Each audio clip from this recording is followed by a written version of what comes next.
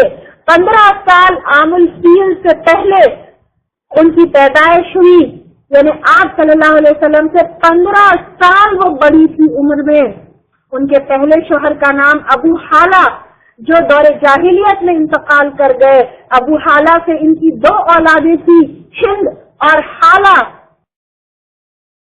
ہند نے بھی اسلام قبول کیا اور جنگ بدر میں انہوں نے حصہ لیا. حالہ نے بھی اسلام قبول کیا. ان کے دوسرے شوہر کا نام تھا عتیق بن ایس. عتیق بن ایس سے آپ کو بیٹی تھی ہند، وہ بھی اسلام قبول کر چکی تھی. اس کے بعد محمد صلی اللہ علیہ وسلم خدیجہ رضی اللہ تعالیٰ عنہا کے تیسرے شوہر تھے، اور آپ صلی اللہ علیہ وسلم سے خدیجہ رضی اللہ تعالیٰ عنہا کو قاسم، عبداللہ، رقیہ، زینب، ابن کلثوم اور فاطمہ رضی اللہ تعالیٰ عنہم یہ سب ہوئے. قاسم اور عبداللہ کا انتقال تو اسلام کے سے پہلے، نبوت سے پہلے ہی ہو گیا، لیکن رقیہ، زینب اور ام کلثوم رضی اللہ تعالیٰ اور زینب، رقیہ اور ام کلثوم رضی اللہ تعالیٰ عنہم یہ تینوں کا بھی آپ صلی اللہ علیہ وسلم کی زندگی میں ہی انتقال ہو گیا. صرف فاطمہ رضی اللہ تعالیٰ عنہا وہ ان کا انتقال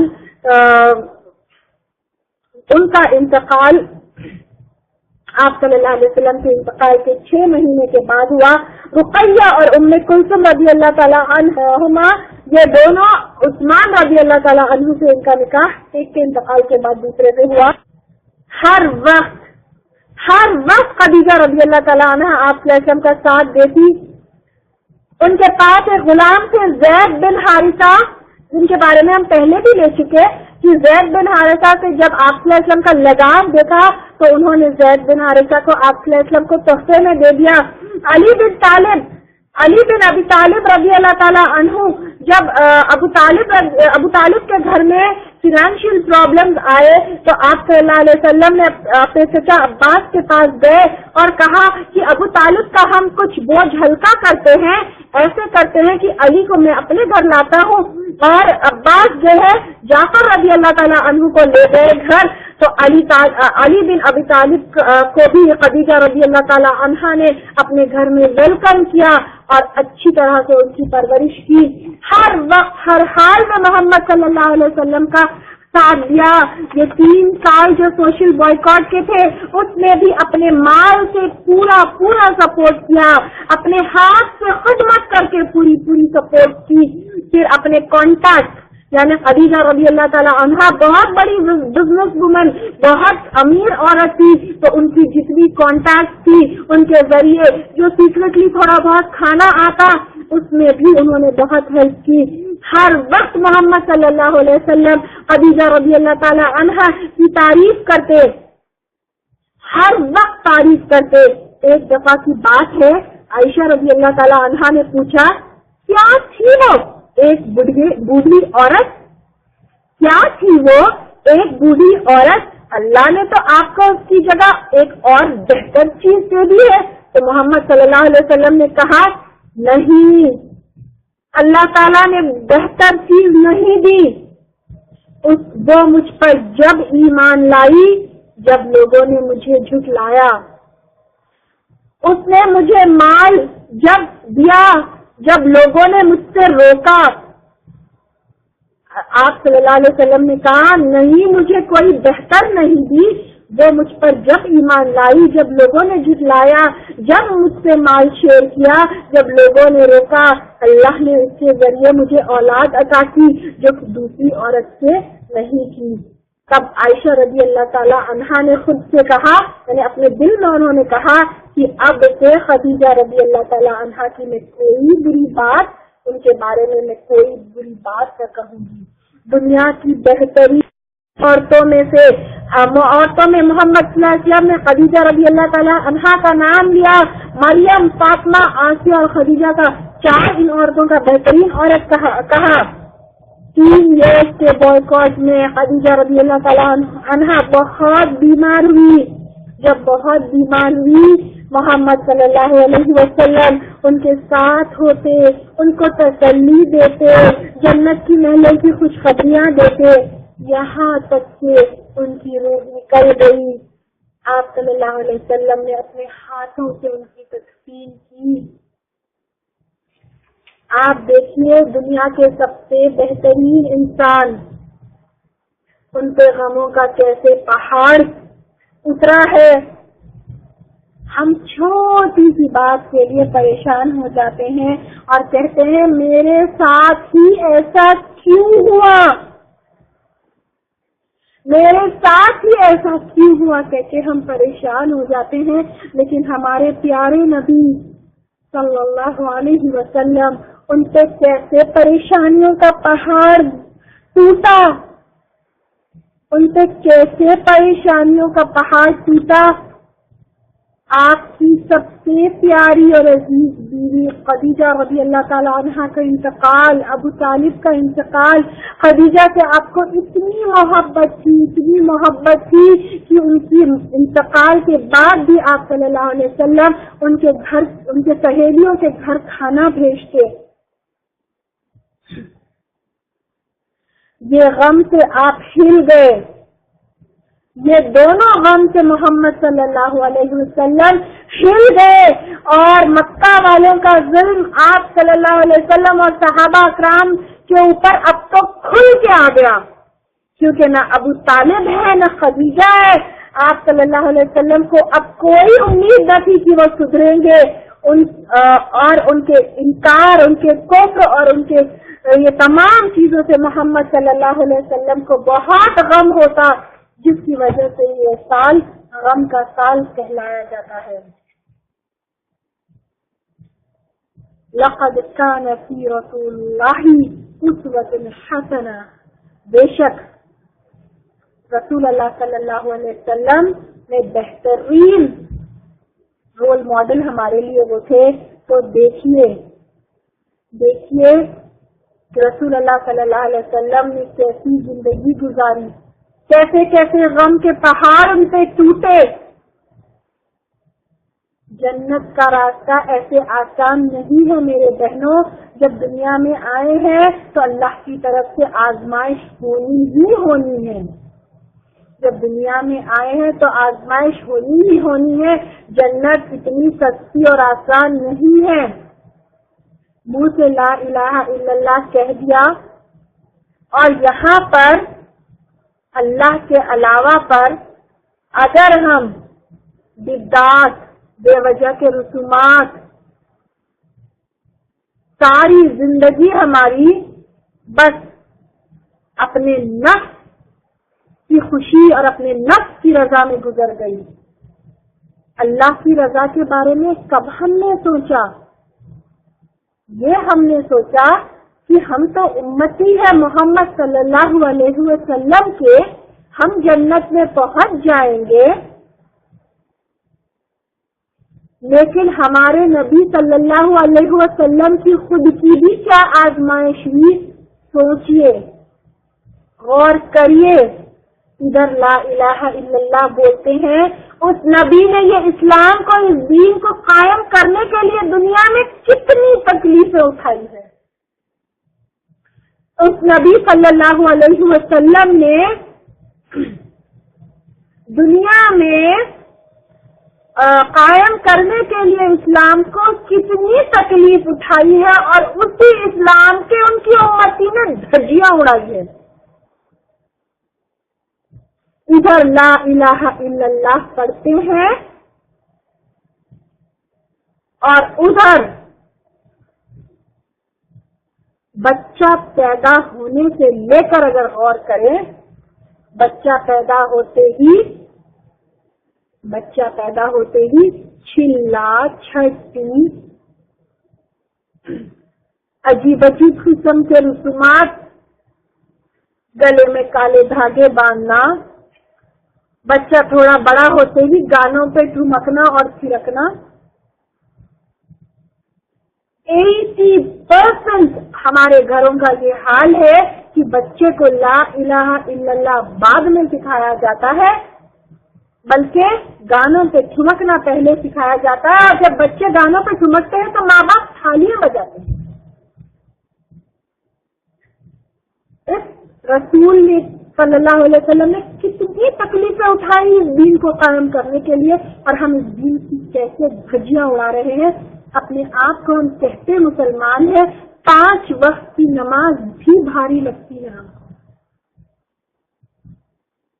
رمضان میں ادھر روزہ کھلتا ہے، ادھر ٹی وی میوٹ پہ ہوتا ہے کہ کب اذان ختم ہو، ٹی وی دیکھتے دیکھتے میوٹ پہ اندر روزہ کھلتا ہے. بے پردگی تو کہیے ہی مت، بے پردگی تو کہیے ہی مت کہ اتنی بے پردہ عورتیں ہماری پھرتی ہے. 60% مسلمان پردہ نہیں کرتے ہیں. اس میں سے پردہ کرنے والوں میں سے بھی آدھے سے زیادہ، تو اس سے بھی زیادہ، آئی تھنک 80% برقع پہننے والی عورتیں ایسی ہوتی ہیں جن کی برقعوں پہ، جس کے عبایوں پر ہر طرح کے ہیرے، موتی، نگ، امبرائڈری کام سب کچھ کیا ہوا ہوتا ہے. برقع یہ ایسی فٹنگ کی ہوتی ہے، برقعوں میں زیادہ خوبصورت لگتی ہے بنسبت اس کے کہ برقع نہ پہنے. اس دین کو قائم کرنے کے لیے میری بہنوں، ہمارے نبی صلی اللہ علیہ وسلم نے اور صحابہ کرام نے کتنی تکلیف اٹھائی. اس دین کو قائم کرنے کے لیے صحابہ پتھر پر لیٹے، سمیہ شہید ہوئی، بھوکے پیاسے پتوں کو اور چمڑوں کو چوس کر دن گزارے، ہر غم کو سہے تاکہ دین دنیا میں قائم ہو. اور یہ دین کا ہم کیا حشر کر رہے ہیں، اس پر ہمیں سوچنا ہے، اس پہ غور و فکر کرنا ہے. اس کے بارے میں ہم نان سیریس نہیں ہو سکتے ہیں. آج غور و فکر کر کے اپنا عمل درست کرنا ہے. ہمارے لیے نبی رات رات بھر روتے، میری امتی میری امتی. وہی امت رات رات بھر فلمیں دیکھتی ہے، کبھی ٹی وی پہ یہ ایونٹ، وہ پروگرام، وہ ایوارڈ، وہ فلم فیئر ایوارڈ، وہ پتہ نہیں کون سا ایوارڈ، ان کے ناچ، ان کے گانے، ان کے ٹھمکے، اسی نبی کی امت راتیں اس میں گزارتی ہیں. اللہ کی پناہ، اللہ تعالیٰ آپ کو، مجھے، ہم سب کو، ہمارے اہل و عیال کو، سب کو اللہ تعالیٰ ہدایت دے، اور آپ صلی اللہ علیہ وسلم کی قربانیوں کو ہم سمجھے، ان کی عزت رکھے، ان کی قربانیوں کو بیکار نہ جانے دے. اللہ تعالیٰ ہم کو اتنی سمجھ اور اتنی صلاحیتیں عطا کرے. آمین.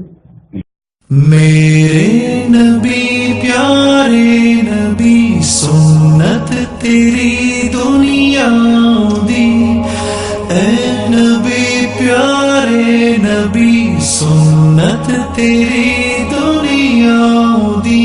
تو ہی شفاعت کی اما، اے رحمت